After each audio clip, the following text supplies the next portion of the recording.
Hello, welcome to Do It Yourself channel. Today I will show you how to delete or how to remove a shortcut from our buttons, volume up and down keys in Samsung Galaxy S22. So right now we have some shortcuts assigned to our buttons. So when we push and hold for 3 seconds our volume up and down keys, some functions will turn on, and let's say we don't want it or we want to change them. So where to find it?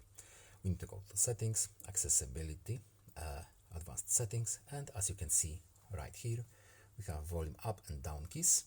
We have assigned color inversion and extra dim functions. So let's say we don't want them here. So now we have no other shortcuts under these keys, or we can just simply use one if you want to. So I hope this video is helpful to you. Please leave a like and subscribe. Have a nice day and see you in the next video. Bye.